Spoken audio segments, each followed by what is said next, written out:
So question 8. Okay.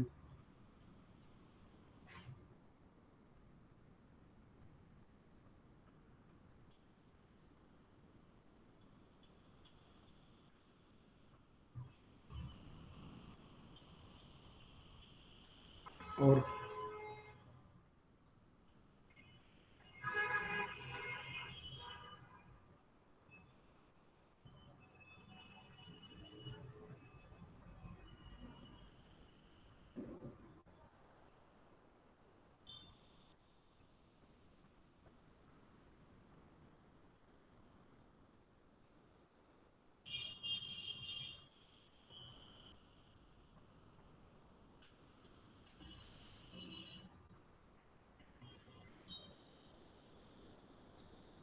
बस यही है। चलो मैं स्टार्ट करूँगा।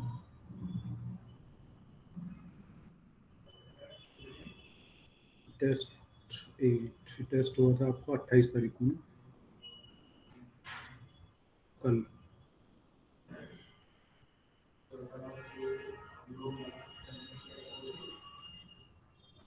Just second,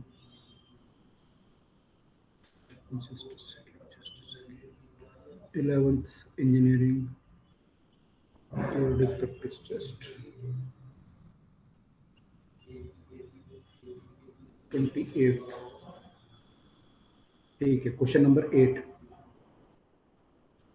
One end of the copper rod of uniform cross section area length 1.5 meter is in contact with water at 100 degree Celsius.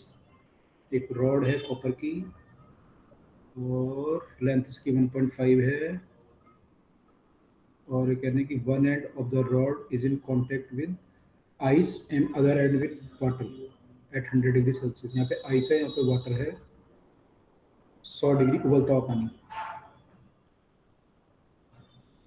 Eight what point along its length solar temperature 200 should be maintained. 200 में temperature कहाँ पे maintain करूँ, so that steady state पे point में मानो temperature मैंने 200 maintain किया degree Celsius, so that steady state mass of ice melting equal to the steam produced in the same interval of time। तो जितनी आइस यहाँ मेल्ट करेगी उतनी यहाँ पे स्टीम बन जाएगी, जितनी आइस यहाँ मेल्ट करेगी सर सेम आपने अमाउंट। स्क्रीन शेयर नहीं की। स्क्रीन शेयर नहीं हुई? अच्छा, एक मिनट। हाँ, एक मिनट, एक मिनट, एक minute. Okay, okay, okay, share. Right, अब दिख रहा है? Yes sir. Okay, thank you. तो देखिए इतना स्टीम यहाँ पे, माइक ऑन करो यार, कितना सो रहा है देखो।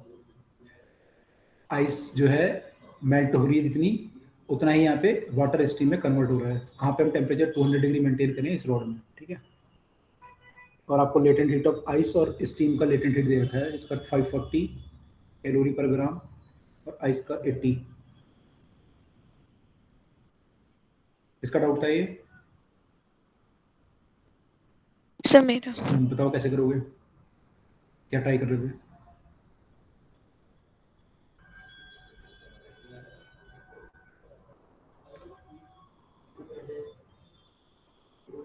बताओ क्या हिंट है?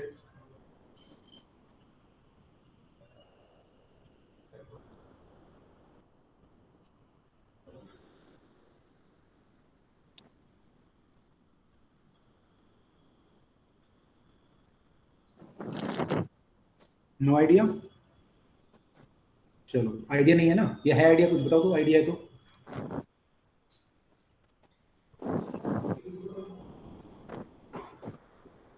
चलो करते हैं। टेम्परेचर यहाँ पे 200 है, जहाँ से 200 है यहाँ पे 0 होगा और यहाँ पे 100 होगा, तो हीट ऐसे फ्लो करेगी, दोनों डायरेक्शन में फ्लो करेगी यहाँ से, ठीक है।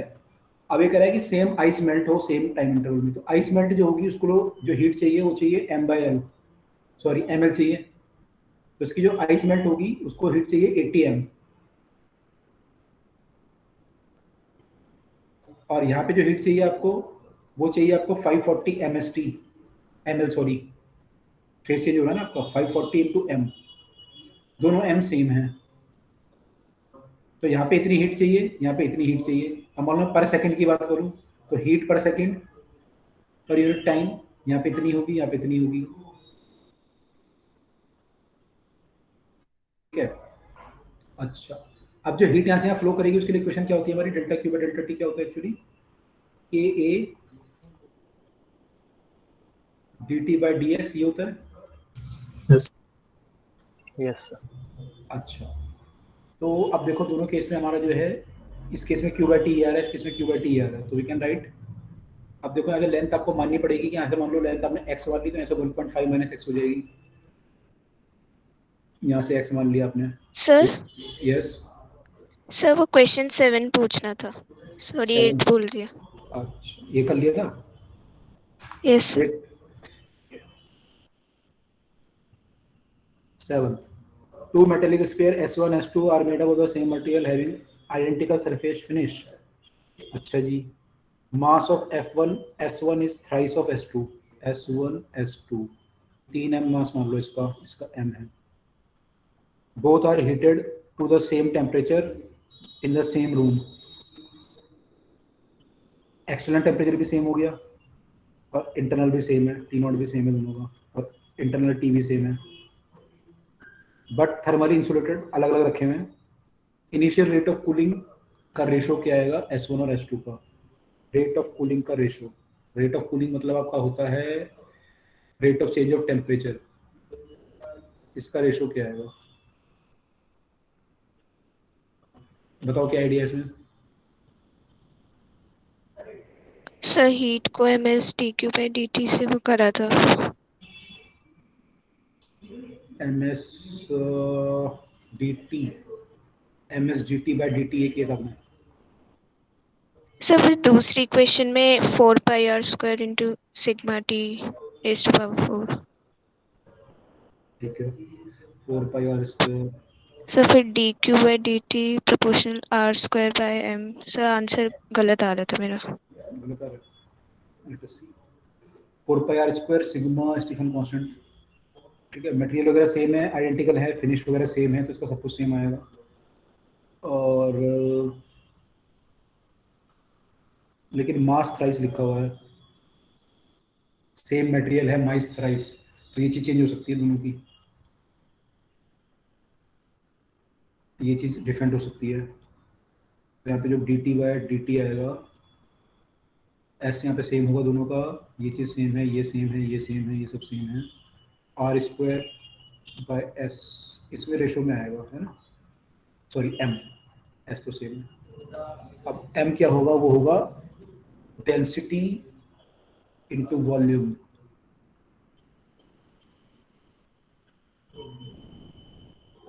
दोनों का क्या है, मास पता है हमें ना, हमें तो मास की फॉर्म में करना है, तो मास इसको छोड़ो, यहाँ पे मान लो ये एम आया, इसको भी मास की फॉर्म में कन्वर्ट करते हैं। तो आपका जो मास होता है वो होता है पर यूनिट वॉल्यूम डेंसिटी होता है, तो मास आर यानी आपका जो वॉल्यूम होता है वो होता है मास बाय डेंसिटी, वॉल्यूम होता है 4/3 pi R cube equal to mass by density. तो मेरा आर क्यूब जो है प्रोपोर्शनल टू मास है, दोनों उसके लिए ये सेम होगा, दोनों केस के लिए ये सेम होगा। आर क्यूब प्रोपोर्शनल टू ये है, तो आर प्रोपोर्शनल टू एम की पावर 1/3 है, तो R square proportional to M की पावर 2/3 हो जाएगा ये। तो आपका D T by D T जो आएगा प्रोपोर्शनल टू ये आएगा, यानी कि 1/m की पावर 1/3 ये आएगा। अब इस केस में निकाल लो, दोनों केस में, फर्स्ट केस और सेकंड केस में निकाल लोगे आप? Yes sir. ठीक है, तो इसमें जो ट्विस्ट था बस ये था कि यहाँ पे आर डिफरेंट होगा, आपने ये शायद आर सेम ले लिया होगा, यस सर। है ना। तो यहाँ पे क्योंकि इसने बोला कि सेम मटेरियल, तो सेम मटेरियल का डेंसिटी सेम लेनी है, लेकिन क्योंकि मास अगर डिफरेंट है तो ऑब्वियसली उनका रेडियस भी डिफरेंट आएगा, क्योंकि डेंसिटी सेम है, ठीक। 7 के बाद है आपका क्वेश्चन नंबर, आज फिर करने लग गया प्रॉब्लम।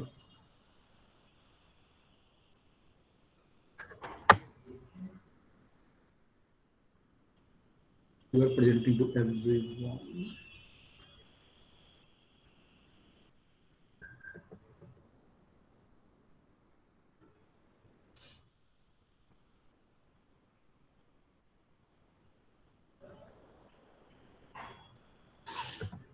हो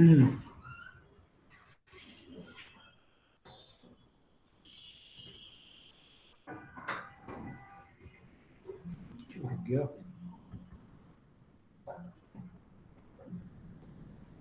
ओके, अगला क्वेश्चन हमारा था क्या वैसे? क्वेश्चन नंबर 14 था। Question 23 22 23 sir. 3 thin tube of uniform cross section area is sealed at both the end. It lie horizontally, middle 5 centimeter contain mercury, equivalent containing same pressure. When the tube is held at an angle 60 degree with the vertical direction length of the air column above and below the mercury are this in place. Calculate the pressure P in centimeter of the mercury. Calculate pressure P in centimeter of the mercury. Okay, चलो try करते हैं इसको। ये नहीं चलेगा, नहीं चलेगा तो फिर काम किया फिर।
चल मेरे भाई।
Hello student,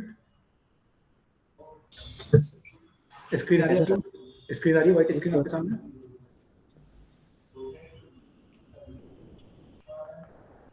okay, just a minute.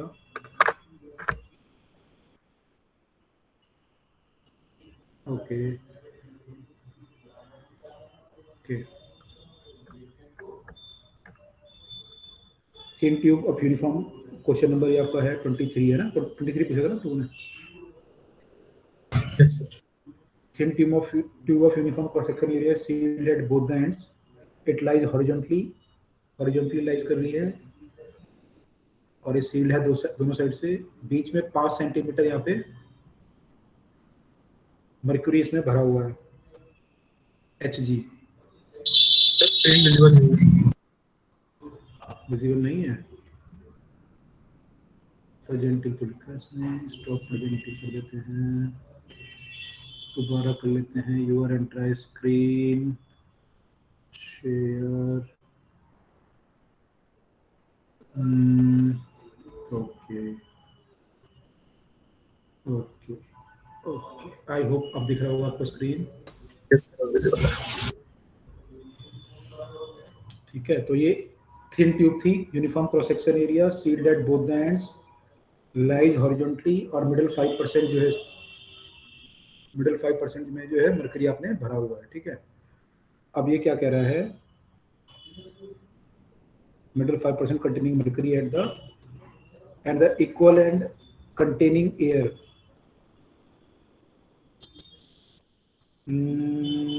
containing mercury and equal and containing air at the pressure, equal and containing air, पता नहीं क्या लिखा है, सोचते क्या लिखा होगा।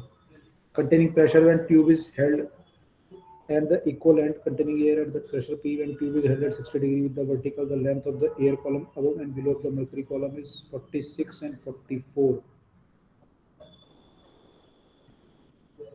इसको आपने जब ऐसे किया 60 डिग्री पे, 60 डिग्री में वर्टिकल,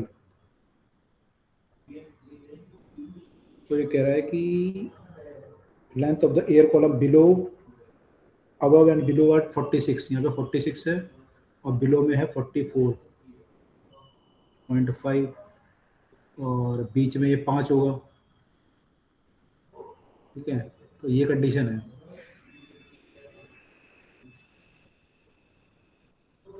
तो आपको बताना है कि प्रेशर पी कितना था यहाँ पे। ये जो प्रेशर पी था दोनों साइड को, ये कितना था, और टेम्परेचर यहाँ पे दिया हुआ है 30 डिग्री सेल्सियस।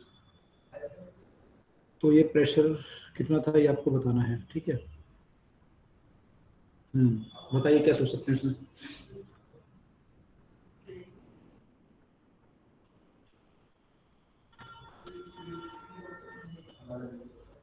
सर अगर दोनों साइड पहले कंडीशन में प्रेशर सेम है तो मतलब जो उसका ड्राइविंग फोर्स होगा वो भी सेम होगा, तभी जो मरकरी का कॉलम है वो एक इक्विलिब्रियम पोजीशन पे है, वो नीचे सिंक नहीं कर रहा।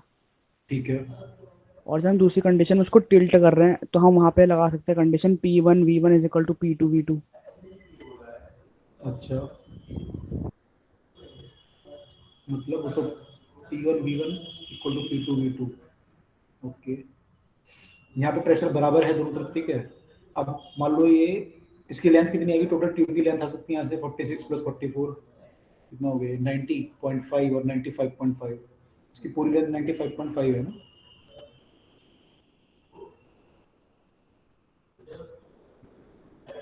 इसकी लेंथ ये निकल के आ गई 95.5 होगी। ये सही है या कुछ हुआ है इसमें डाउट?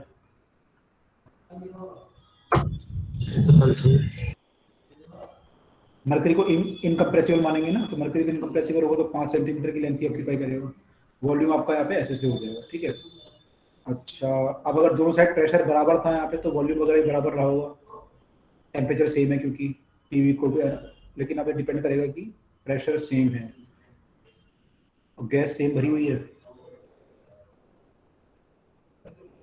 मानना पड़ेगा सेम हो। चलो छोड़ो, अब इसको नहीं लेते, यहाँ से करते हैं।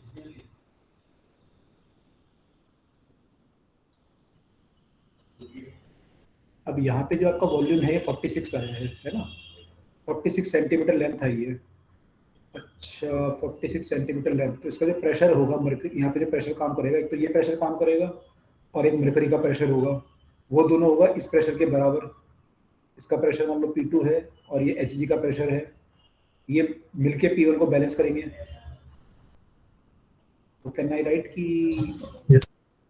P1 equal to P2 plus mercury का प्रेशर जो होगा यहाँ पे वो होगा रो जी एच कॉस या साइन आएगा, है ना, क्योंकि प्रेशर ऐसा टिल्टेड है, पूरा वर्टिकल तो है नहीं। क्या लिखूं यहाँ पे? Cos 60. cos 60 cos 60 लिखते हैं, ठीक है। तो यहाँ पे जो है रो जी एच cos 60 आ गया ये प्रेशर। तो ये आपका आपस में बराबर है। एक तो हमारी क्वेश्चन ये बन गई, ठीक है। और यहाँ पे एच आपका जो है 5 सेंटीमीटर है, 0.5 है। और क्या सोच सकते हैं?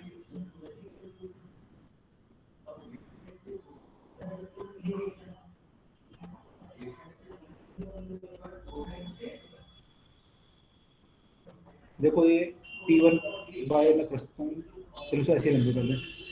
यहाँ P दोनों बराबर हैं, इक्वल एंड लिखा है यहाँ पे, तो इक्वल एंड का मतलब हो सकता है ये लेंथ सेम बोलना चाह रहा हूँ। Equal and containing the air, middle 5 centimetre containing mercury and the equal and containing air. Equal अगर लेंथ हम ढूंढना है कि लेंथ L और L थी, ठीक है, L और L लेंथ थी। L आप निकाल सकते हो चाहो तो वैसे। Yes. L आपकी जो आएगी यहाँ पे वो आ जाएगी 95 में से 5 माइनस करना पड़ेगा पहले तो 45.25. 45.25 और ये भी आ जाएगी 45.25, ठीक है। प्रेशर आपका यहाँ पे P है, प्रेशर आपका P है, ठीक है। अब यहाँ पे जब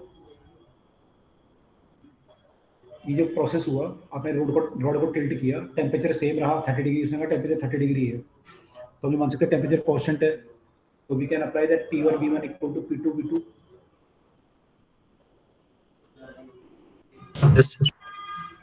तो वी कैन राइट दैट यहाँ प्रेशर जो होगा P था पहले, वॉल्यूम इसका हो जाएगा 45.25 into cross section area equal to final pressure आपका हो जाएगा यहाँ पे इस साइड का मान लो P1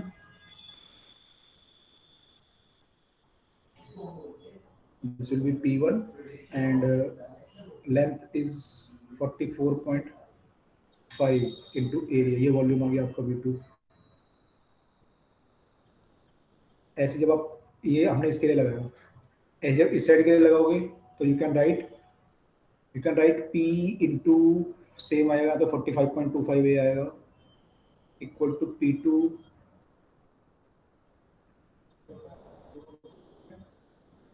इंटू P2 इंटू 40। अच्छा इसमें कुछ गड़बड़ी आएगी, अभी करते चलो करना 44 की जगह 46 ए, ठीक है। तो यहाँ से आपका ये रिलेशन बने, ठीक है। अब इन दोनों रिलेशन को कंपेयर करो तो लेफ्ट हैंड साइड बराबर है दोनों की रिलेशन में, तो राइट हैंड साइड बराबर होनी चाहिए। तो यानी आई कैन राइट कि 44.5 P ए तो कट जाएगा दोनों साइड से इक्वल टू 46 P2 होगा। तो मेरा इक्वेशन ये है, इक्वेशन ये है।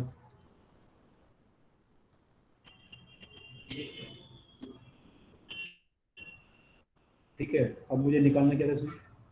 मुझे निकालना था कैलकुलेट द P, हमें P बताना था, ये P कितना है। तो ये P निकालने के लिए या तो मैं ये P1 निकाल लूँ तो P आ जाएगा, या P2 निकाल लूँ तो P आ जाएगा।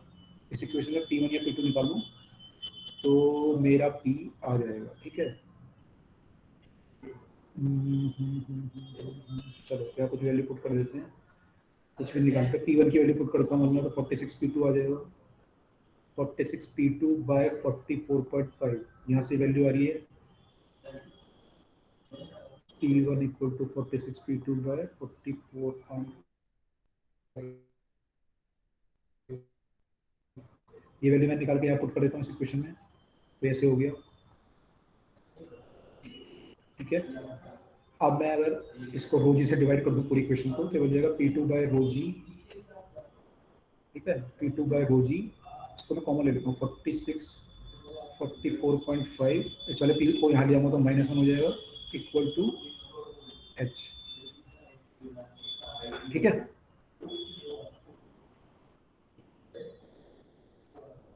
P2 बाई रो जी क्या होगा एक्चुअली? P2 बाई रो जी से क्या क्या आएगा मेरा?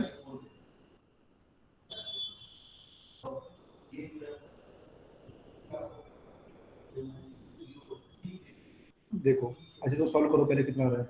44 पॉइंट एलसीएम लोगे तो 44.5 आएगा, उससे माइनस करोगे तो 44 गया तो 2, 1.5 बचेगा ऊपर। 1.5 बाय 44.5 टू P2 बाय रो जी, ये आपका h के बराबर है। h कितना है आपका यहाँ पे? 5 centimetre.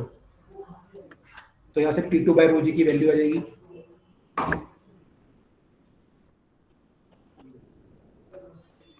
5 centimetre into 44.5 divide by 1.5। इसको सॉल्व करोगे तो कितना बनेगा यार? सॉल्व करो, 5 से काटो, पहले 5 से काट लो, 5 3 15.3, इससे हटा लो, 3 से काटो, फिर 0.3, 3 एकम 3, फिर आएगा आपका 14, तो 3 चौके 12, 48.34।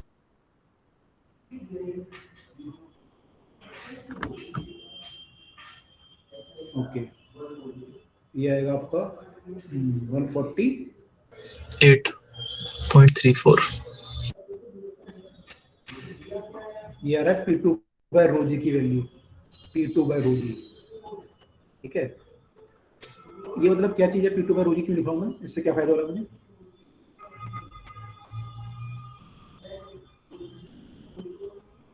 बर्नौली सिर्फ ध्यान है सबको? Yes sir.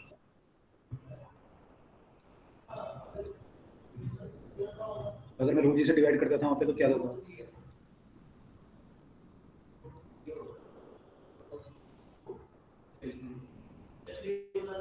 तो एक्चुअली ये चीज क्या है?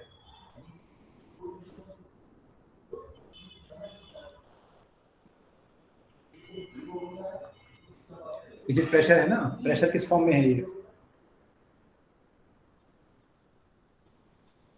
इसकी यूनिट क्या आएगी? चलो यूनिट बता दो, यूनिट क्या आएगी इसकी? ये देखो, ये किस यूनिट में है? Metre. Metre. P equal to rho g चुका है ना, तो पी बाय रो जी क्या होगा? H2 होगा। तो ये जो प्रेशर आ रहा है ये किस फॉर्म में आ रहा है? मीटर ऑफ, हाँ मीटर ऑफ किसके? मरकरी के, क्योंकि मैंने डेंसिटी किसकी दे रखी है यहाँ पे डेंसिटी जो दे रखी है किसकी दे रखी है? मरकरी की। तो ये मीटर या सेंटीमीटर ऑफ मरकरी आ रहा होगा, जो भी आ रहा होगा। ठीक है, यस। तो ये वैल्यू क्या आई आपकी? सेंटीमीटर में आई है एक्चुअली। यस। तो यानी जो आपका प्रेशर है P2 वो इतना सेंटीमीटर ऑफ Hg कॉलम के इक्विवेलेंट है। ठीक, यस। हमें निकालना था P का वैल्यू, किसका? इसका P का। तो P का निकालने के लिए P1 की वैल्यू पुट कर दो। मान लो यहाँ पे P1 की वैल्यू, या P2 निकाला आपने तो P2 के लिए ये इक्वेशन यूज करनी पड़ेगी। तो P इक्वल टू आ जाएगा इतना, A से कट जाएगा, P इक्वल टू है 46 by 45.25, 46 by 45.25, P2 is P। तो P तो इससे ज्यादा आएगा, कम कैसे आएगा फिर? 45.25 इंटू 148.354, सॉरी, ये आपकी वैल्यू आनी चाहिए P की। आंसर कितना दिया है? 75.4 सेंटीमीटर ऑफ Hg। एक बार कैलकुलेशन चेक कर लेते हैं, सारी कैलकुलेशन चेक कर लेते हैं। 5 3 200, ठीक है, ये तो सही है। पीछे देख लेते हैं कैलकुलेशन एक बार दोबारा। P1 V1 equal to P2 V2 लगाया, P1 V1 equal to P2 V2 हमारा यहाँ पे 44.5 था और ये 46 था, ये सही है। सर यस, लास्ट स्टेप में h/2 बचेगा। H/2 बच रहा है। हाँ यहाँ पे H/2 बच रहा था ना आपको।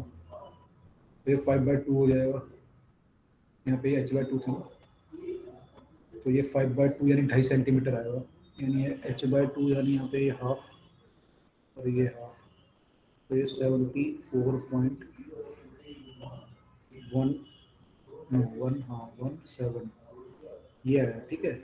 और ये जब करोगे तो फिर इसका मल्टीप्लाई इससे करना पड़ेगा आपको 74.17 का, आ जाएगा मेरे ख्याल से इससे आंसर। यस क्लियर हो गया ये कैसे किया हमने। यस हमें यही करना है, जो बेसिक हमें पता है वो लगाने का, सारे आइडियल गैस इक्वेशन पता है हमें, प्रेशर पता है, ये सब पता है, तो ये लगा सकते हैं, राइट। ठीक है, तो 23 क्लियर है, तो नेक्स्ट कौन सा है आपका। सर 24 के अंदर मतलब आंसर तो ठीक लिखा था, 3.14 आ रहा था और आंसर उसमें दे रखा था 3। न्यूमेरिकल टाइप तो ये yes sir. Steel wire of length L at 40 degree, उसमें 3.14 आ रहा था आंसर। Yes sir. पाई बचा था लास्ट में। Yes sir. तो पाई बच रहा था, तो फिर उन्होंने आंसर तो लिया नहीं होगा, आपको लिया आंसर कंसीडर किया। नो सर, रॉन्ग कर दिया। रॉन्ग कर दिया, ठीक है, अगर आपने किया होगा तो पाई आ था बाकी लोगों का भी। Yes sir. ठीक है, इसको देख लेंगे एक बार इसमें। सर इंटीजर टाइप क्वेश्चंस के अंदर कितना लिखना होता है। कितना मतलब कितने डेसिमल प्लेस तक लिखना होता है। Yes sir. उसमें यूजुअली इंस्ट्रक्शन में आईआईटी क्लियर कर देती है अपने कि क्या चाह रही है। तो वैसे तो हम लोग जो सॉफ्टवेयर बनाते हैं हम लोग तो 5% प्लस माइनस लेके चलते हैं कि इतना परसेंट अगर प्लस माइनस है तो आंसर वो कंसीडर कर ले। बाकी आईआईटी पे डिपेंड करता है, वो लोग अगर फुल इंटीजर पूछते हैं या उनका भी ऐसा कुछ होगा कि 5% या कुछ मानेंगे, वो 10% प्लस माइनस चल जाएगा। अगर मैं इसके इसमें 5% देखता आपका तो कितना होता आ जाता फिर तो आंसर है ना, 3.14 है ना ये। अगर मैं इसका 5% लूँगा, 3 का 5% कितना आएगा इसका, 0.15 आएगा मेरे ख्याल से। तो अगर 5% प्लस माइनस लेके चलती है आईआईटी तो आपका आंसर कंसिडर हो जाएगा। ठीक है, तो ऐसा आप जितना एग्जैक्ट निकाल सकते हो उतना निकालो, बाकी तो इंस्ट्रक्शन पर डिपेंड करता है आईआईटी क्या इंस्ट्रक्शन दे रही है इस बार। आईआईटी के इंस्ट्रक्शन में चेंज होते रहते हैं। लेट अस सी क्या बोलते हो लोग इस पर। बाकी उसके मॉडल पेपर आ जाएंगे भी, उसको पता चल जाएगा जब मॉडल पेपर डालेंगे लोग। एनटीए सॉरी एनटीए कर रहा है तो आपका एडवांस में तो फिर अलग चीज़ है। चलो, और कोई डाउट।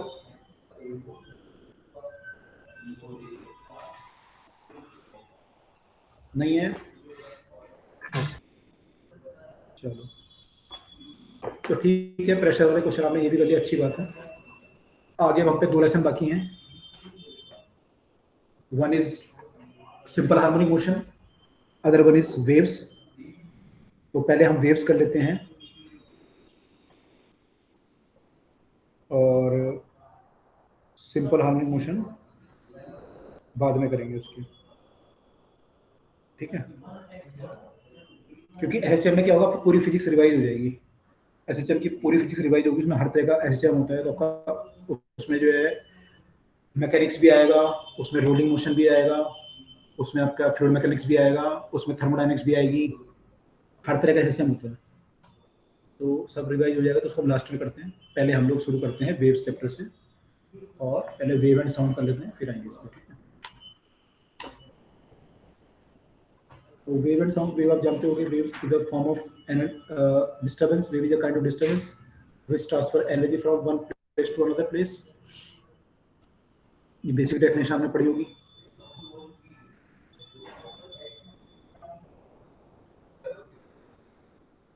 तो ये जो है काइंड ऑफ डिस्टर्बेंस है वेव।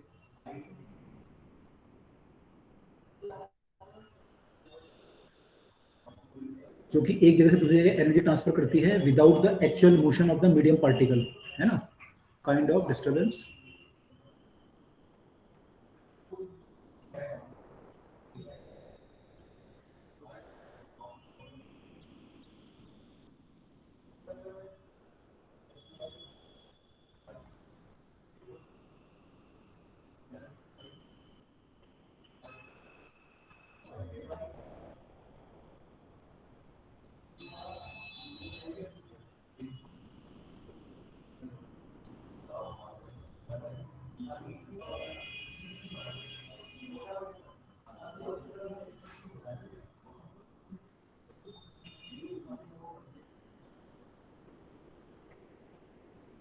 ठीक है, तो ये हमारा वेव होता है। जैसे आपकी साउंड वेव है, लाइट वेव है, ये सब आपकी वेव है। अब साउंड वेव आप देखेंगे तो साउंड वेव कैसे काम करता है। कोई आदमी कोई स्पीक कर रहा है, तो आदमी जो बैठा हुआ है वो तो एक जगह पे खड़े होकर स्पीक कर रहा है, सब लोग इसको सुन रहे हैं, यहाँ पे ऑडियंस है बहुत सारे, वो उसको सुन रहे हैं। तो ये आदमी जो है क्या कर रहा है, अपनी टंग हिला रहा है, टंग से क्या हो रहा है, एयर मॉलिक्यूल इसके वाइब्रेट कर रहे हैं सामने वाले, फिर वो अगले वाले को वाइब्रेशन देगा, एयर मॉलिक्यूल ऐसे दूसरा को देगा, तीसरे को देगा, करते करते यहाँ तक पहुंच जाएगा। तो जो ये बोल रहा है, ये वाली एयर तो यहाँ तक नहीं पहुंच रही है ना, ये एयर क्या हो रहा है, अपने जगह पे वाइब्रेट करने लगी, क्योंकि उसकी जीभ वाइब्रेट कर रही है, टंग वाइब्रेट कर रही है, तो उसने एयर मॉलिक्यूल को वाइब्रेट किया और फिर एयर मॉलिक्यूल ने अगले मॉलिक्यूल को वाइब्रेट किया, ऐसे करते करते डिस्टर्बेंस अंदर पहुंच गया। तो हम कह रहे हैं kind of disturbance which transfer the energy. इसने हमें एनर्जी ट्रांसफर की, तो उसने एक पॉइंट से दूसरे पॉइंट, ए पॉइंट से बी पॉइंट तक एनर्जी ट्रांसफर की without actual movement of medium particle. यहाँ पे actual movement of medium particle नहीं हुआ, मीडियम का पार्टिकल ऐसा नहीं हुआ कि वहां से उठ के वहां चला गया। तो this is the wave, this is the wave. ठीक है, is it clear? Yes sir. Yes sir. Okay, तो इतना तो मैं अभी तो नाइन्थ का पढ़ रही हूँ, नाइन्थ में पढ़ता हूँ मैं सारा। फिर दो तरह की वेव आप मेनली पढ़ते हो, एक आपकी मैकेनिकल वेव होती है, एक नॉन मैकेनिकल वेव होती है बेसिकली, और एक आपने नई वेव पढ़ी होगी मैटर वेव, डी ब्रोगली वाला वेव पढ़ी होगी। तो एक मैकेनिकल वेव होती है,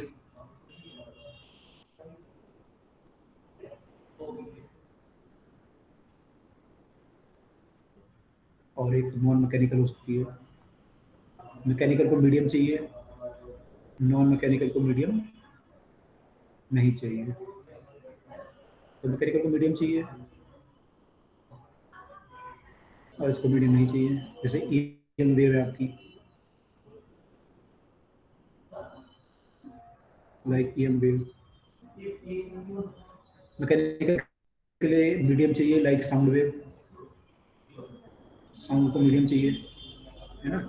अगर आप मून पे हो तो आप आपस में बात नहीं कर सकते क्योंकि वहां पर एटमॉस्फेयर नहीं है, तो उसको कोई मीडियम चाहिए डिस्टर्बेंस ट्रैवल कराने के लिए। लेकिन इलेक्ट्रोमैग्नेटिक वेव जो है आपके पास सन से पहुंच रही है आपके पास, बीच में कोई मीडियम नहीं है, वैक्यूम है बिल्कुल, लेकिन तब भी वो आप तक पहुंच पा रही हैं। तो ये जो वेव है ये नॉन मैकेनिकल वेव है। तीसरी आपने पढ़ी होगी मैटर वेव, वो आप डी ब्रोगली में पढ़ चुकी है ऑलरेडी केमिस्ट्री में।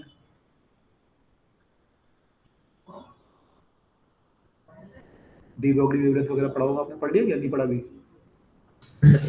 यस। पढ़ लिया, ठीक है। तो ये मैटर वेव है, ये अलग ही टाइप की वेव है।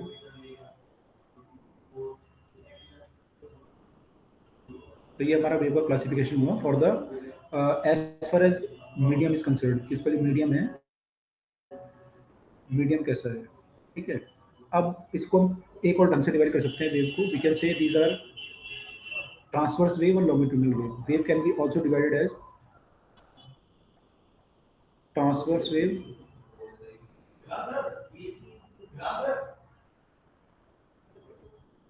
एंड लॉन्गिट्यूडिनल, ये भी आपने पढ़ रखा होगा।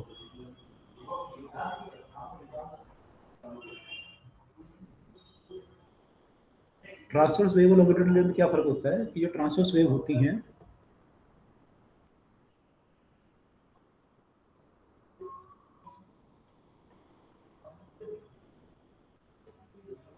इनमें जो मीडियम पार्टिकल वाइब्रेट करता है ना, जैसा आपने जीप आपने बोला तो पार्टिकल वाइब्रेट करने लगा, फिर ये दूसरे पार्टिकल को हिट करेगा, वो वाइब्रेट करेगा, फिर तीसरा वाइब्रेट करेगा।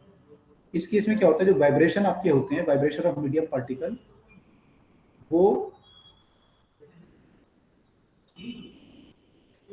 पैरेलल होते हैं आपके वेव वेलोसिटी के। जिस डायरेक्शन में वेव ट्रेवल कर रही है, वेव वेलोसिटी के पैरेलल होते हैं आपके disturbance of the medium particle. ठीक है, सॉरी ट्रांसवर्स है ना ये, अभी तो लॉन्गिट्यूडिनल का नहीं। Sound wave actually longitudinal wave है।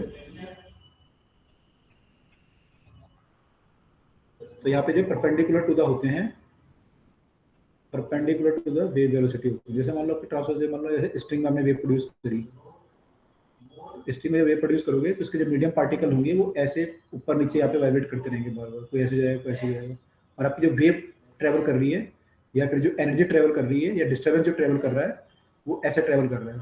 This is the wave velocity and this is the particle velocity. So we can say that wave velocity and particle velocity are mutually perpendicular. This kind of wave are known as transverse wave. This kind of wave are known as transverse waves. ठीक है। इसके जो example हैं आपके, you can say, जैसे मान लो अगर हम EM वेव की बात करें या स्ट्रिंग में जो हमने वेव बनाई, स्ट्रिंग में जो वेव हमने बनाई वो जो है आपकी ट्रांसवर्स वेव है।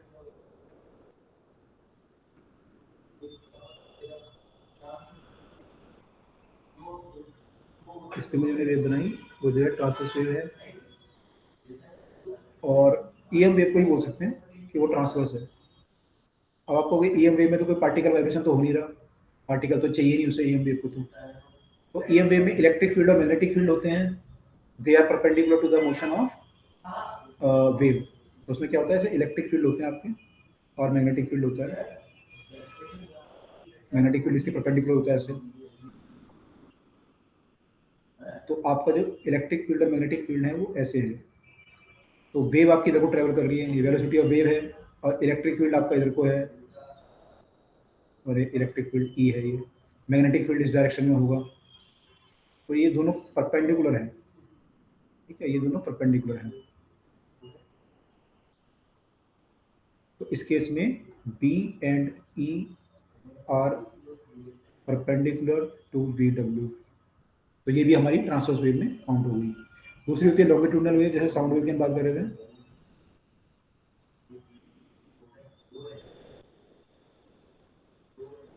तो लॉन्गिट्यूडनल वेव में क्या होता है कि आपके जो वाइब्रेशन है वो सेम डायरेक्शन में होते हैं। जैसे आप अगर साउंड वेव की बात करें तो उसमें पार्टिकल आपके ऐसे वाइब्रेट करते हैं, फिर दूसरा पार्टिकल को वाइब्रेट कराएगा, वो तीसरे को कराएगा, चौथे को कराएगा, ऐसे करके वाइब्रेट करेगा, ठीक है।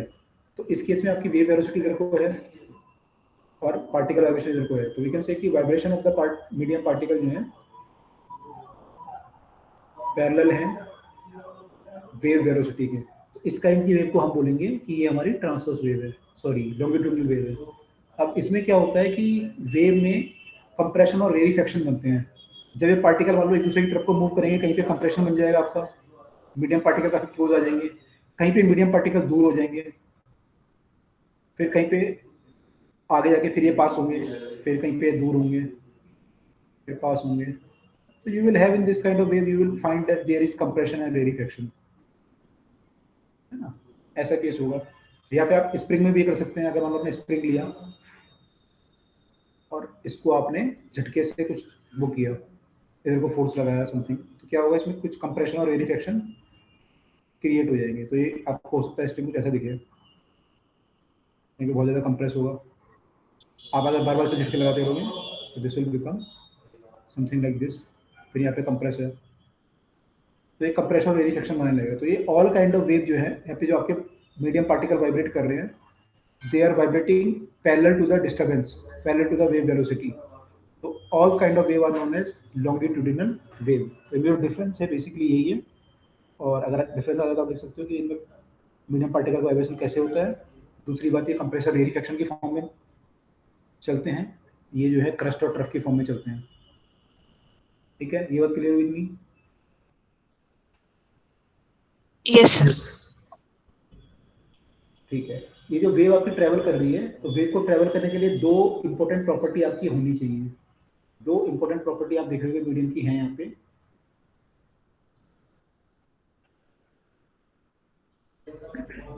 जैसे मान लो ये रस्सी के पार्टिकल थे, अगर रस्सी का पार्टिकल नीचे चला गया यहाँ तक, फिर ये वापस क्यों आया,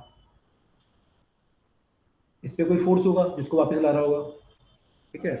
रस्सी पे कोई फोर्स होगा जो वापस ला रहा होगा, तो काइंड ऑफ रिस्टोरिंग फोर्स है, काइंड ऑफ रिस्टोरिंग फोर्स है।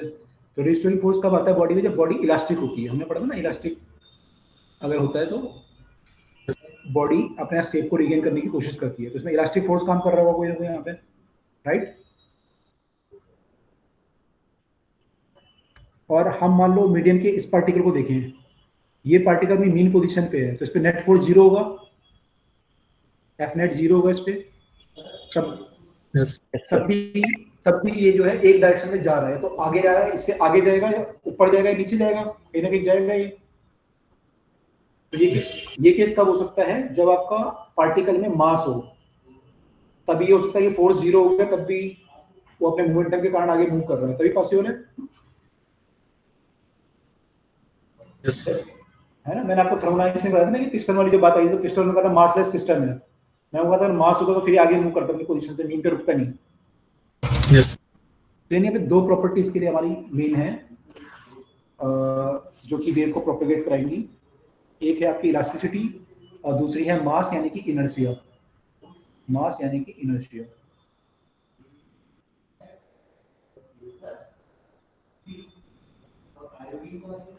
Properties required in a medium.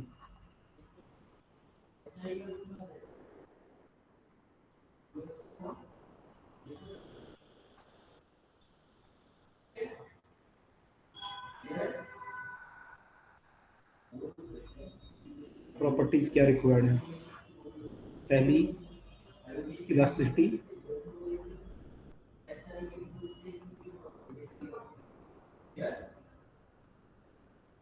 तो ये रिक्वायर्ड है to return toward mean position.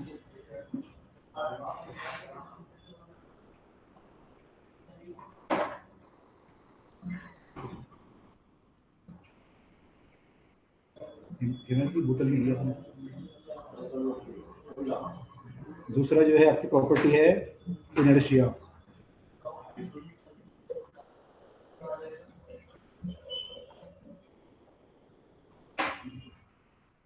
To have momentum. तो ये दो प्रॉपर्टी हमारी इंपॉर्टेंट है। ठीक है। तीसरा, अगर सस्टेन वेव है आपकी, वेव को सस्टेन करना है तो फ्रिक्शन कम से कम होना चाहिए, तो we can say minimum friction also. नहीं तो क्या होगा, धीरे धीरे आपकी एनर्जी डेसिपेट हो जाएगी, है ना। मिनिमम फ्रिक्शन कुछ ना कुछ होना चाहिए, मैंने जीरो भी यूजुअली रिक्वायर्ड नहीं होता, लेकिन अगर आपको लंबे टाइम तक चाहिए तो आपको जीरो भी चल जाएगा। लेकिन जैसे साउंड वेव है, साउंड वेव आप क्या चाहते हो? आप चाहते हो कुछ टाइम तक सुनाई दे फिर ना सुनाई दे, है ना, क्योंकि साउंड वेव अगर बार बार सुनाई देगी तो मैं नया साउंड बोलूंगा, आपको पुराना भी सुना रहा है, नया भी सुनाई दे रहा है, तो कंफ्यूज हो जाओगे आप। तो कुछ ना कुछ फ्रिक्शन रिक्वायरमेंट होता है वहाँ पे। तो लेकिन हम यूजुअली चाहते हैं कि फ्रिक्शन मिनिमम हो, ताकि आपकी वेव एकदम से डाई ना करे। ठीक है। यस चलिए, अब कुछ टर्म है इससे रिलेटेड जो आपने पहले भी पढ़ी होंगी, वो हम देख लेते हैं। वेव से रिलेटेड क्रस्ट ट्रफ पढ़ा होगा आपने, क्या होता है, वेवलेंथ क्या होती है, टाइम पीरियड क्या होता है, फ्रीक्वेंसी क्या होती है, एम्पलीट्यूड क्या होता है वेव का। तो ये सब चीज़ें एक बार दोबारा देख लेते हैं। तो मान लो हमारी कोई वेव है, तो we can say wave parameters.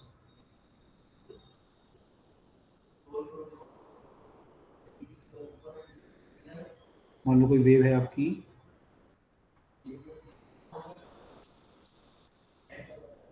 Wave अगर कोई आपकी है, तो इसमें जो है इनको हम बोलते हैं क्रस्ट, इनको बोलते हैं ट्रफ। जहाँ पे हमारा एम्पलीट्यूड मैक्सिमम होता है इसको क्रस्ट बोलते हैं, और इसको ट्रफ बोलते हैं। मिनिमम होता है वहाँ पे, ट्रफ बोलते हैं। ठीक है।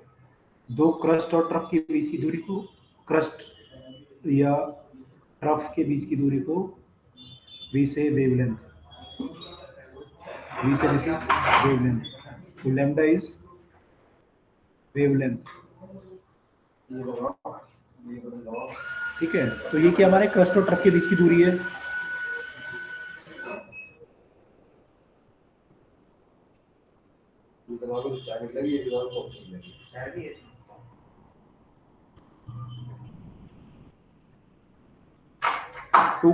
टू कंसेक्यूटिव क्रस्ट और ट्रफ। ठीक है, कंसेक्यूटिव क्रस्ट बोल सकते हैं क्योंकि क्रस्ट तो बहुत सारे हैं, तो अगर क्रस्ट क्रस्ट के बीच की दूरी निकालोगे तो बहुत अलग अलग दूरी निकल सकती है, बहुत सारी। तो वी से टू कंसेक्यूटिव क्रस्ट और टू कंसेक्यूटिव ट्रफ, उनके बीच की जो दूरी होती है उसको वेवलेंथ बोलते हैं। ठीक।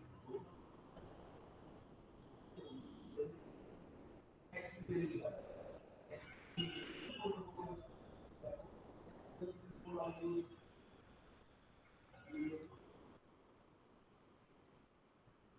है, ये हमारा वेवलेंथ हो गया।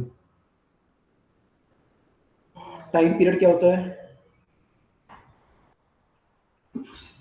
टाइम पीरियड वो टाइम होता है जिसमें कि वेव का मीडियम एक अपना पूरा वाइब्रेशन को कंप्लीट करता है, एक अपने पूरे वाइब्रेशन को कंप्लीट करता है। मतलब आपका जो मीडियम पार्टिकल था, जैसे यहाँ पे था, थोड़ी देर बाद यहाँ पे आ जाएगा, फिर ये यहाँ पे आ जाएगा, फिर वापस यहाँ पे आ जाएगा, और फिर यहाँ पे आ जाएगा। ये पूरा टाइम इसको एक कंप्लीट करने में जो साइकिल को लगा, उसको हम बोलते हैं time period. T is the time period. तो ये क्या होता है? इसमें पार्टिकल एक वाइब्रेशन को कंप्लीट करता है। Particle complete one vibration.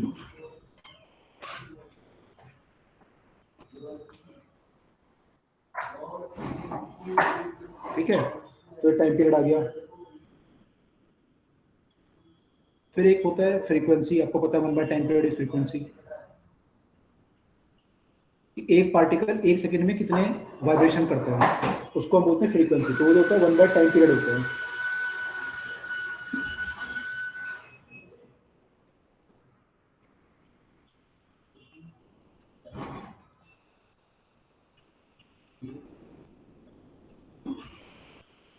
Number of vibration पर सेकंड जो होता है, इसको हम बोलते हैं फ्रीक्वेंसी, एफ। ठीक है, ये जो होता है एफ आपका 1/टाइम पीरियड के बराबर होता है। इसको न्यू से भी रिप्रेजेंट करते हैं, एफ और न्यू बोलते हैं इसे। तो दोनों हमारा जो होता है 1/टाइम पीरियड के बराबर होता है। इसकी जो यूनिट आएगी आपकी, वो पर सेकंड आएगी, या फिर उसको हर्ट्ज बोलते हैं। क्या बोलते हैं उसे? हर्ट्ज।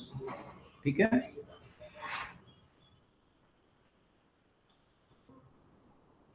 ओके। आपकी जो एक दो नई टर्म आ रही है, बताता हूँ क्या क्या आ रही है नई टर्म यहाँ पे। एक होता है angular frequency. I don't know, आपने पढ़ाई नहीं पढ़ा।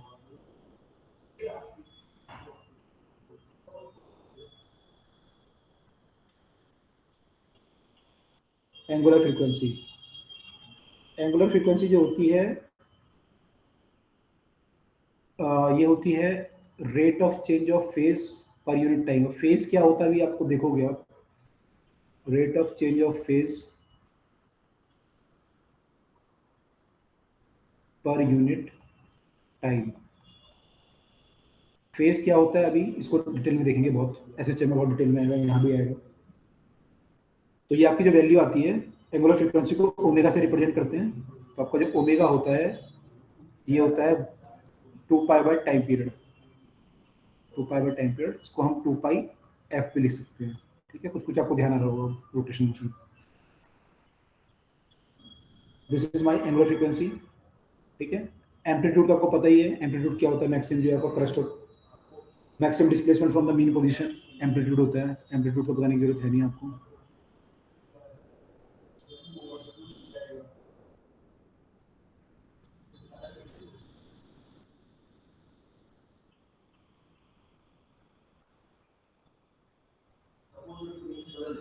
अब ये मीन पोजीशन से मैंने दूरी का मतलब ये हुआ कि सेंटीमीटर में होगा,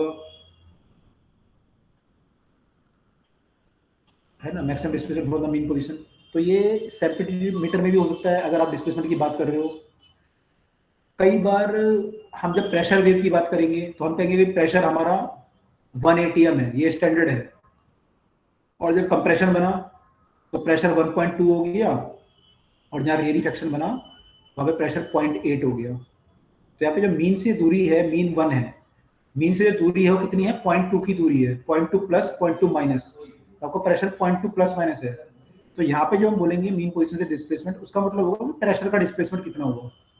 ठीक है, ऐसे जब आप ईएम वेव की बात करोगे, इलेक्ट्रिक फील्ड होगा कि मीन वैल्यू उसकी मान लो कुछ है इलेक्ट्रिक फील्ड की 100 वोल्ट पर मीटर। अब कहीं पे वो जाके 80 वोल्ट पर मीटर है और कहीं पे 120 वोल्ट पर मीटर है। तो आप बोलोगे कि मीन से जो डिस्टेंस है वो आपका डेल्टा जो है वो 20 वोल्ट पर मीटर है। तो ये कुछ भी हो सकता है, इलेक्ट्रिक फील्ड हो सकता है, प्रेशर हो सकता है, मैग्नेटिक फील्ड हो सकता है, और भी कुछ हो सकता है। तो अभी जब बात कर रहे हैं, हम केवल सेंटीमीटर में डिस्प्लेसमेंट की बात कर रहे हैं कि डिस्प्लेसमेंट हमारा मीन पोजीशन से कितना हो रहा है, ठीक है। अदरवाइज ये कुछ भी हो सकता है। दिस इज आवर एम्पलीट्यूड, ठीक है। एक जो और टर्म होती है हमारी, वो होती है वेव नंबर। वेव नंबर ये होती है कि 1 मीटर की अगर मैं लेंथ लूं, उसमें हमारी कितनी वेव प्रेजेंट है, उसको बोलते हैं वेव नंबर। वेव नंबर, इसको हम म्यू बार से रिप्रेजेंट करते हैं। ये कहता है number of wave presents in unit distance of wave.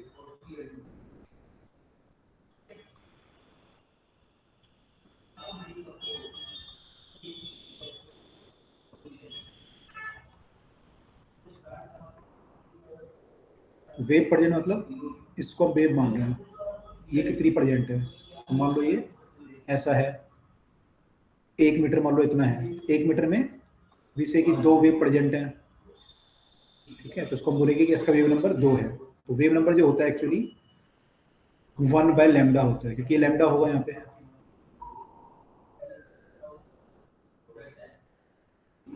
इसका लैम्डा जो आएगा वो 0.5 मीटर आ जाएगा।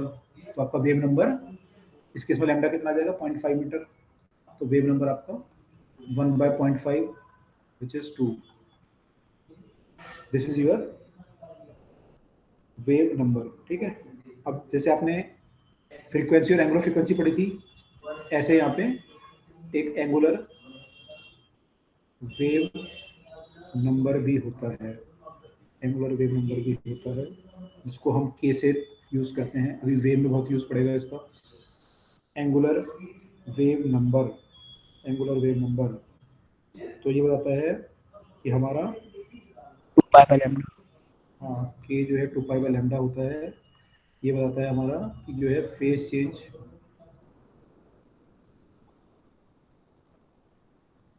फेज चेंज हमारा कितना हो रहा है, उससे रिलेट करता है हमें ये। तो ये पर यूनिट पाथ हमारा कितना फेज चेंज हो रहा है वो बताता है। जैसे वो पर यूनिट कितनी वेव प्रेजेंट है बता रहे हैं, तो ऐसे बताता है phase change, phase change per unit distance बोल सकते हो, पर यूनिट पाथ।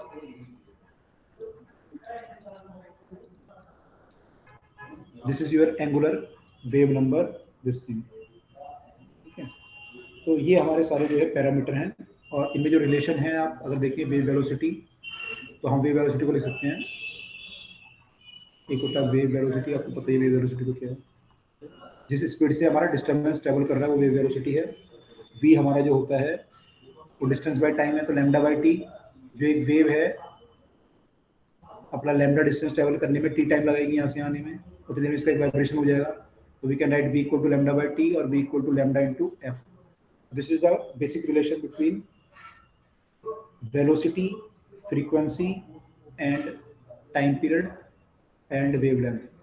तो ये इस पे बेस्ड हमारे फिर कुछ क्वेश्चन बनते हैं, तो वो हम देखते हैं अभी, ठीक है। चलो, यहाँ पे क्लियर हुआ सबको सब चीजें? यस।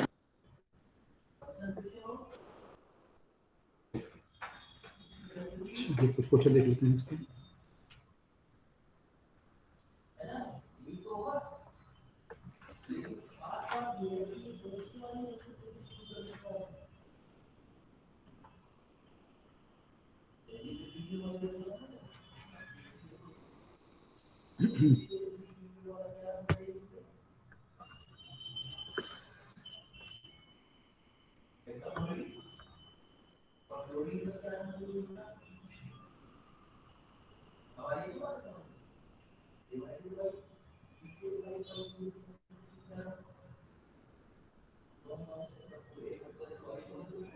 हमारी जो ऑडियबल रेंज होता है साउंड का, वो क्या होता है? 20 to 20 20,000 हर्ट्ज से लेकर 20 हर्ट्ज। अच्छा, ओके।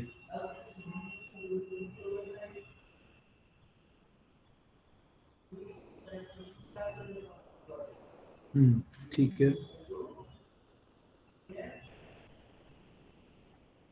एक क्वेश्चन है कि अलग है, ये इससे रिलेटेड नहीं है। क्वेश्चन ये है कि एक बोट है, उसे हमने शोर पे बांधा हुआ है, हमने शोर पे उसे बांधा हुआ है, ठीक है, और ये इस पे एक वेव आके हिट कर रही है, हमारी बोट पे वेव आके हिट कर रही है, वेव आके हिट कर रही है। whose crust are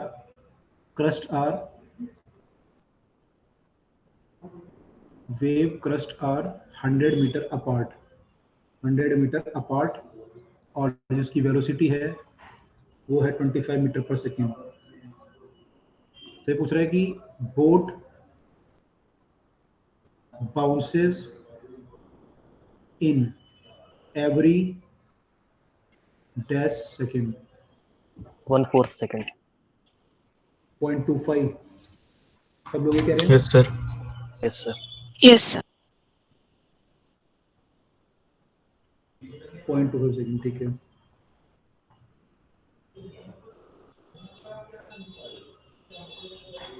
क्वेश्चन कह रहा है कि एरोप्लेन एक उड़ रहा है और इसकी वेलोसिटी है 200 मीटर पर सेकेंड,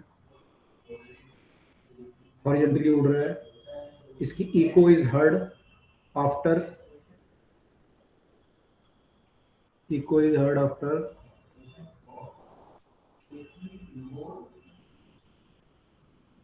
10√5 सेकेंड।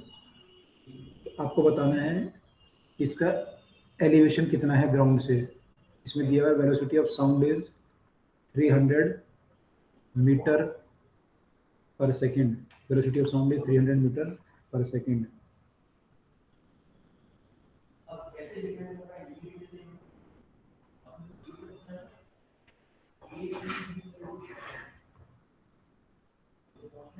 सर क्वेश्चन एक बार रिपीट कर दीजिए क्या? क्वेश्चन है कि एक प्लेन है वो फ्लाई कर रहा है तो 200 मीटर पर सेकंड से, और इसकी जो इको आती है आवाज की वो आती है इतने सेकंड के बाद, 10√2 सेकंड, 10√5 सेकंड के बाद। ठीक है, तो अगर ये बोल रहा है कि वेलोसिटी ऑफ साउंड अगर 300 मीटर पर सेकंड है तो ये बताओ कि प्लेन कितनी हाइट पे उड़ रहा है, ये बताना है। प्लेन कितनी हाइट पे उड़ रहा है।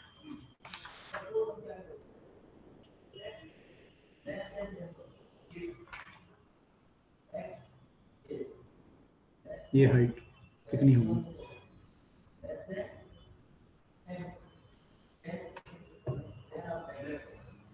सर एको प्लेन के पैसेंजर को सुनाई देगा? नहीं, जो नीचे खड़ा होगा ग्राउंड पे।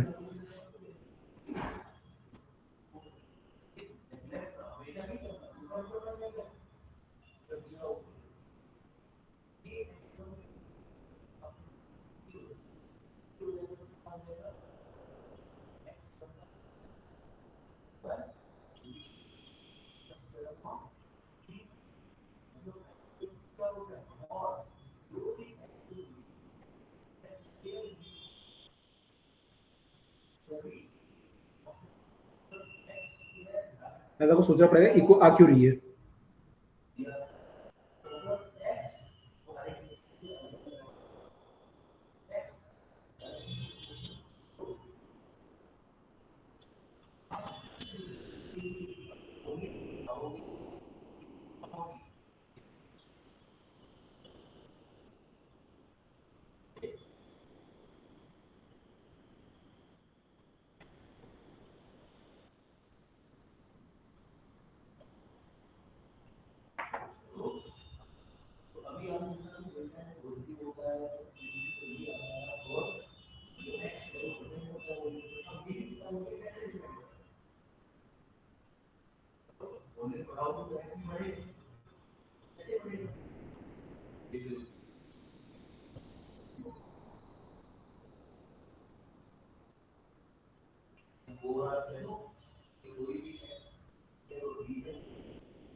तो 5000 मीटर 2500 आ रहा है।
इसको इको जो सुनाई देगी ना, एक साउंड इसका यहाँ से आएगा और जब दूसरा साउंड तब तक प्लेन यहाँ से यहाँ तक पहुँचेगा, फिर एक साउंड यहाँ से आएगा, तो इन दोनों में टाइम इंटरवल बहुत कम होगा, तो इको टाइप का सुनाई देगा यहाँ से। तो प्लेन जो है इतना डिस्टेंस ट्रेवल करके यहाँ से जा रहा है, तो दो साउंड के कारण से इको सुनाई देगी, ठीक है। और ये टाइम से कितना दिया ऐसे तक 10√5 सेकेंड, तो पूरा डिस्टेंस जो आपका होगा वो हो जाएगा 10√5 × 300। सर आ गया। आ गया, गुड। 3000√5 हो जाएगा ये। Done sir. डन। और क्या पता नहीं, ये पता है, इससे कर सकते हो फिर ये सॉल्व। एक बार आप बता दीजिए। ये 200 होगा, हाँ ठीक है बता दो। ये 200 होगा 10 वेलोसिटी ऑफ प्लेन, और ये साउंड जो आया होगा यहाँ पे, ये डिस्टेंस कितना आएगा?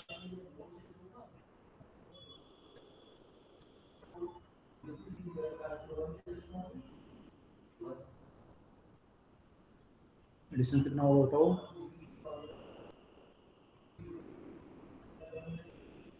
हमें ये निकालना है ना, ये डिस्टेंस कितना होगा? साउंड ने यहाँ से यहाँ तक ट्रेवल किया, इको मतलब दो साउंड बहुत पास पास सुनाई दे एकदम से, उसको इको बोलते हैं ना।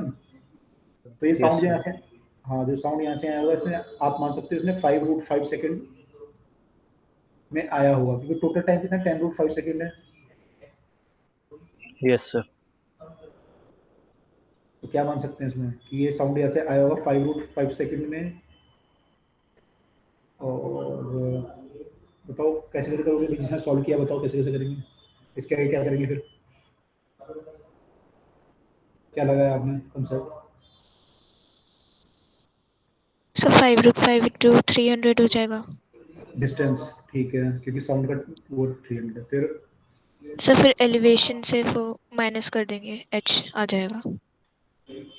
अच्छा, सर √² माइनस। पाइथागोरस थ्योरम लगा लोगे फिर तो, है ना। तो यहाँ पे 100 यस सर।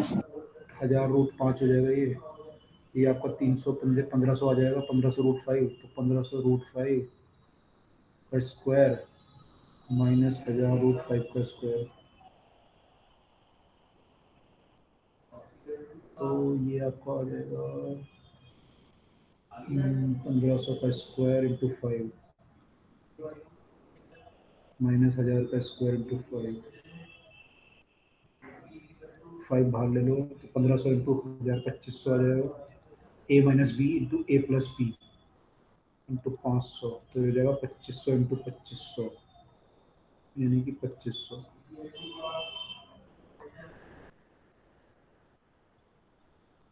ठीक है,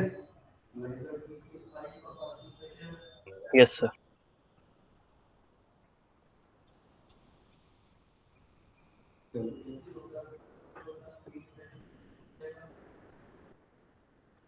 फिर एक सिंपल क्वेश्चन करते हैं, थोड़ा सा वो था। ये कह रहा है कि एक आदमी है और वो हिल के सामने खड़ा है और उसने गन फायर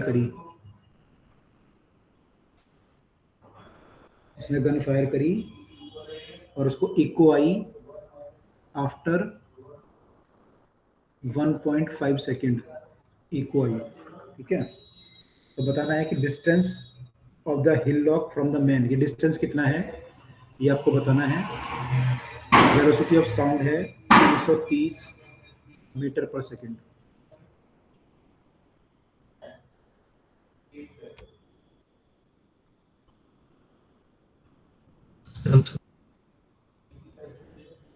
कितना है?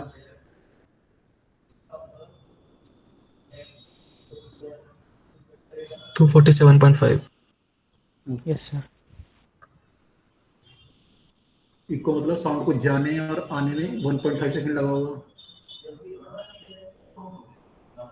तो 0.75 सेकंड में ये गया होगा और 0.75 में आया होगा, फिर जो डिस्टेंस आएगा वो आ जाएगा 330 इंटू 1.5/2 कर सकते हैं, तो इससे आपका आ जाएगा जो भी आना है, ठीक है।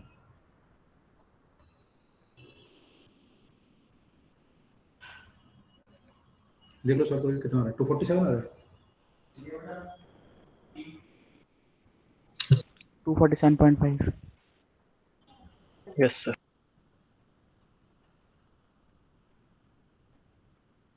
ओके ठीक है, ओके ठीक है, क्लियर हो गई। Yes sir. यस। तो ऐसे क्वेश्चन आ सकते हैं इसमें, और अगर ट्विस्ट करना चाहे वो बोलेगा कि मैन मूव कर रहा है और उसने इको सुनाई दी, तो आदमी जब पहला शॉट फायर करेगा तो पहला साउंड तो सही ये भी सुनाई देगा, शॉट फायर होगा। दूसरा साउंड जो है यहाँ से घूम के जब आएगा तो मान लो आदमी यहाँ पहुँच गया तब तक, तो दूसरा साउंड से वहाँ सुनाई देगा, उसका डिस्टेंस लेवल बीटी हो जाएगा, तो ये हो गया velocity of sound into time, ये भी कुछ आएगा डिस्टेंस, तो उससे करके हम रिलेशन बना सकते हैं। तो ऐसे क्वेश्चन भी कर सकते हैं ये लोग कि आदमी की जो है आदमी मूव कर रहा है, मूव करते करते शॉट फायर कर रहा है, उस केस में थोड़ा सा हमें चेंज करना पड़ेगा, ठीक है। कर लोगे क्वेश्चन ऐसे? Yes sir. ओके अच्छा, उसके ऊपर एक क्वेश्चन होमवर्क दे दीजिएगा, एक और दूं? उसके ऊपर होमवर्क दे दीजिएगा क्वेश्चन। होमवर्क दे दूं? अच्छा ठीक है, चलो मैं दे दूंगा होमवर्क। इससे आगे जो है हमारा फिर नेक्स्ट जो है, कितना टाइम हो गया अभी? तो नहीं है अभी, ठीक है। तो इसके बाद हमारा जो स्पीड है ट्रांसवर्स वेव की, उसके लिए एक फॉर्मूला है हमारे पास। तो देखो एक चीज बताओ मुझे पहले, अच्छा ये बताओ मुझे, अगर कोई प्रोसेस है एडियाबैटिक, ये आप पढ़ के आए ना अभी?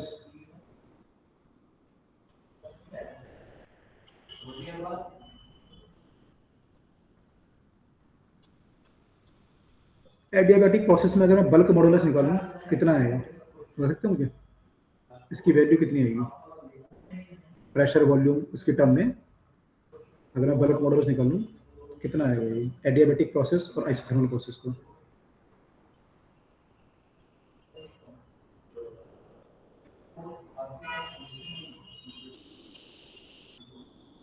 निकालो, बता सकते हैं कितनी वैल्यू आएगी?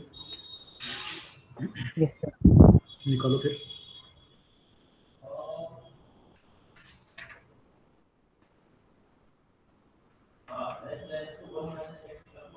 सर पी इस केस में आइसोथर्मल। ठीक है, एडियाबैटिक में P gamma. Gamma P, okay. बाकी लोग भी निकालो, देखो आ रही है।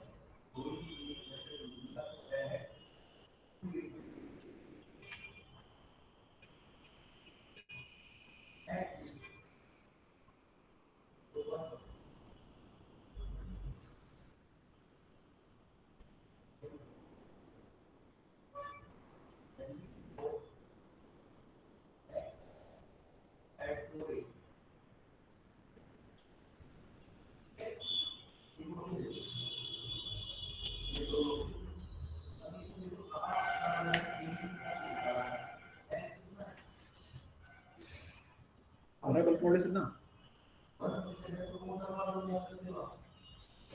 स्ट्रेस बाय स्ट्रेन,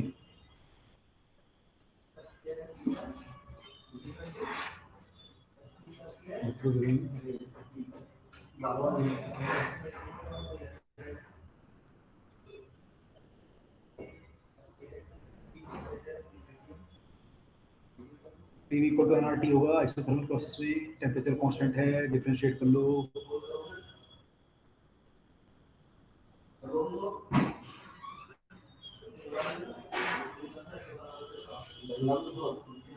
कर दो मिक्स, ठीक है। आइसोथर्मल प्रोसेस है तो आपका टी कांस्टेंट है, तो जीरो हो जाएगा डिफरेंशिएशन इसका, तो ये आया, इसको सॉल्व करोगे तो आपको क्या चाहिए, डेल्टा पी बाई ये चाहिए, तो we can write P delta V equal to minus delta P into V, इसको अपॉन में ले जाओ तो P equal to minus delta P by delta V by V. तो हमारा जो यहाँ पे बल्क मॉडुलस आया, this is nothing but bulk modulus, तो किसके बराबर है? P के बराबर है। तो इस केस में जो बल्क मॉडुलस होता है वो P होता है, राइट। इस केस का निकालो आप, कितना आ रहा है फिर?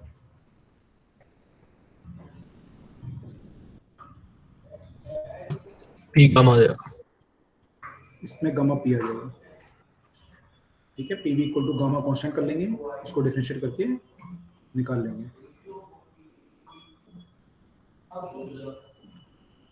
ठीक है।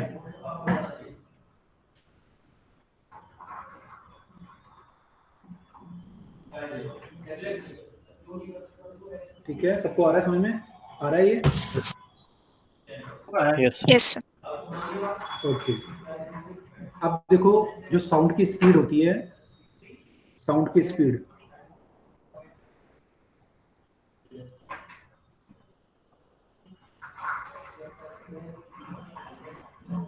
साउंड की स्पीड इन एनी मीडियम जो होती है वो होती है v equal to bulk modulus by density of the medium, ये होती है bulk modulus by density of the medium.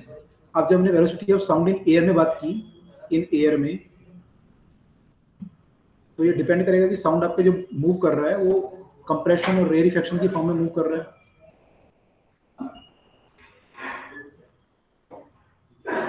तो इस प्रोसेस जो साउंड मूव कर रहा है, एयर को कंप्रेस भी कर रहा है, रेयरिफेक्ट भी कर रहा है। तो इसमें क्या हुआ कि न्यूटन ने बोला, पहले न्यूटन जो थे उन्होंने बोला कि जो एयर साउंड मूव कर रहा है एयर में, इसका जो मूवमेंट है is a kind of isothermal process.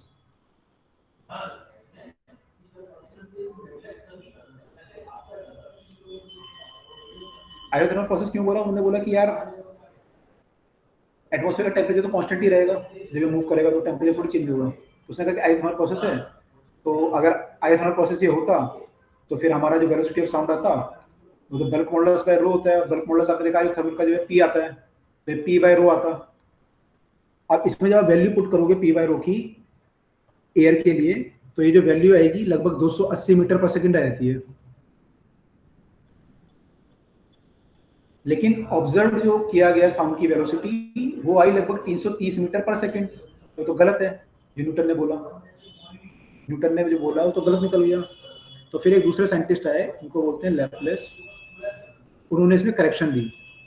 उन्होंने कहा कि नहीं, उन्होंने कहा जो साउंड मूव करता है यहाँ पे, वो यहाँ पे कंप्रेशन और रेयरिफिकेशन इतनी तेजी से बनाता है कि एयर को टेम्परेचर यहाँ पे बढ़ेगा जब कंप्रेशन होगा, यहाँ पे घटेगा टेम्परेचर, रेयरिफिकेशन होगा, तो एयर को हीट ट्रांसफर करने का सराउंडिंग से मौका नहीं मिलता, क्योंकि प्रोसेस बहुत फास्ट होती है। तो एयर की कोई हीट ट्रांसफर नहीं होती, तो कंप्रेशन और रेयरिफिकेशन बहुत फास्ट बनते हैं। तो उसने बोला कि ये प्रोसेस जो है वो एडियाबैटिक प्रोसेस है।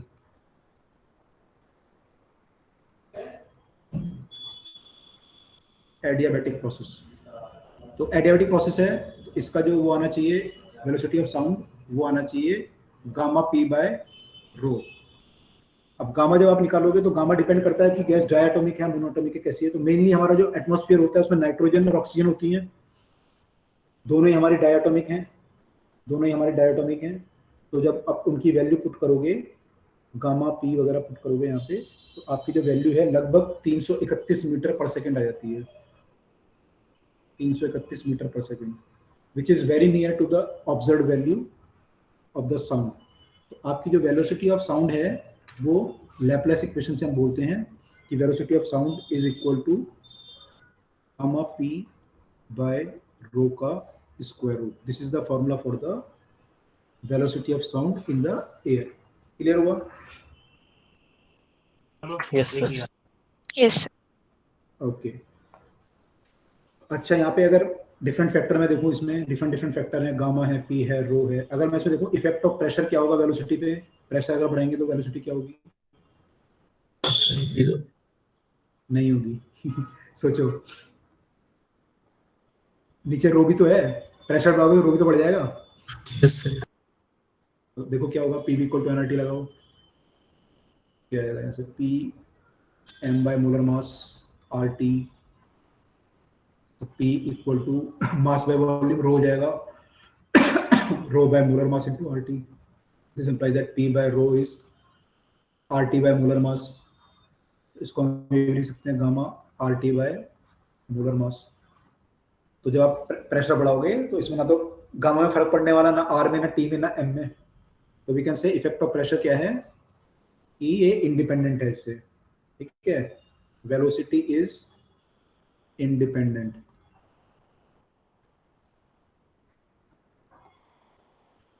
ठीक। डेंसिटी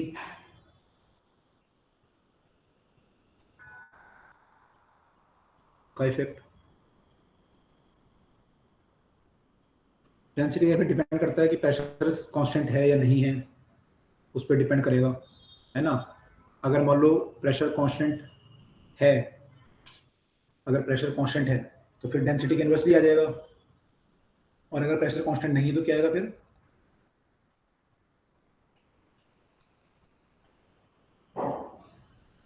तो क्या होगा, प्रेशर कांस्टेंट नहीं होगा।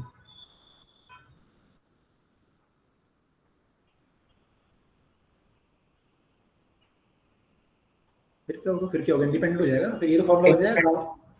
हाँ, gamma R T by M use कर लो, फिर तो डेंसिटी पे डिपेंड नहीं कहाँ कर रहा है, डेंसिटी चेंज करेगी तो ना तो गामा चेंज करेगा, ना आर चेंज करेगा, ना एम चेंज करेगा, ठीक है। तो इट डिपेंड्स कि आपकी प्रेशर कांस्टेंट है तो नहीं है। अगर प्रेशर कांस्टेंट है, इफ प्रेशर इज कांस्टेंट,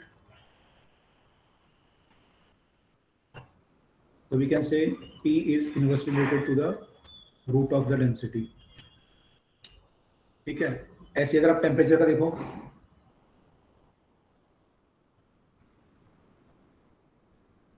तो ये डायरेक्टली प्रोपोर्शनल टू द, इस फॉर्मूले से देख सकते हो कि V is directly proportional to the root of the absolute temperature, ठीक है, केल्विन में, उसके डायरेक्टली प्रोपोर्शनल है,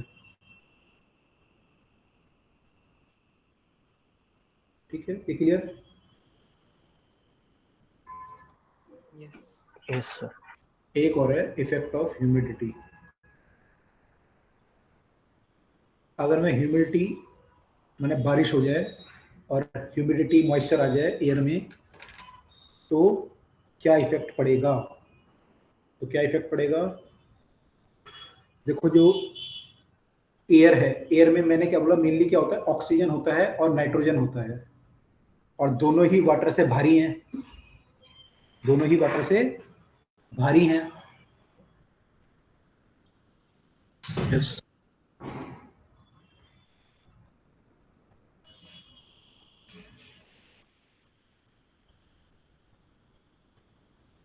H2O, तो जब ये H2 यहाँ पे मिक्स होगा तो आपकी क्या होगी, जो डेंसिटी होगी, ये एवरेज डेंसिटी है, जो डेंसिटी यहाँ पे लिखी है एवरेज है एयर के लिए, तो कई सारे मिक्सचर है ना ये, तो आपकी डेंसिटी क्या Yes, होगी इसमें, डेंसिटी विल डिक्रीज,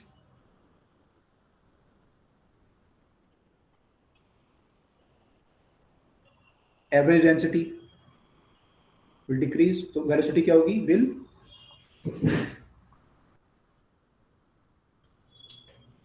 इंक्रीज, क्योंकि आपका ये इनवर्सली रिलेशन है ना, यहाँ पे वेलोसिटी और डेंसिटी का रिलेशन इनवर्सली है। तो यहाँ पे क्या होगा कि वेलोसिटी विल इंक्रीज, तो क्या होगा कि अगर मॉइस्ट एयर है तो वहाँ पे आपका वेलोसिटी ऑफ साउंड, साउंड जो है फास्ट मूव करेगा। क्लियर? यस ओके, तो ये हमारा वेलोसिटी ऑफ साउंड था। इस पे बेस्ड हम क्वेश्चन अब अगली क्लास में देखेंगे क्या क्या होते हैं। अगर आप वेलोसिटी ऑफ स्ट्रिंग की बात करोगे तो एक वेलोसिटी ऑफ स्ट्रिंग का ही फॉर्मूला आपका होता है, ये बहुत इंपॉर्टेंट है, इससे बहुत क्वेश्चन बनेंगे, वेलोसिटी ऑफ साउंड और वेलोसिटी ऑफ स्ट्रिंग पे बहुत क्वेश्चन बनेंगे। तो अगर मैं ट्रांसवर्स वेव पे बात करूँ,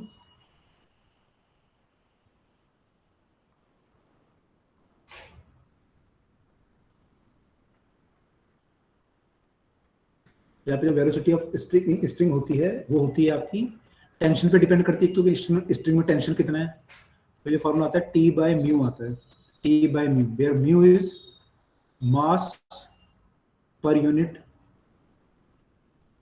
लेंथ ऑफ स्ट्रिंग, और टेंशन तो T तो टेंशन इन द स्ट्रिंग है, ठीक है।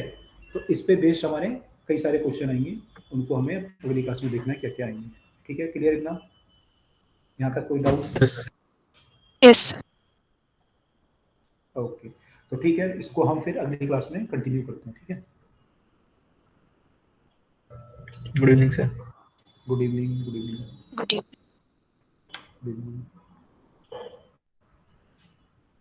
Next good night, good night.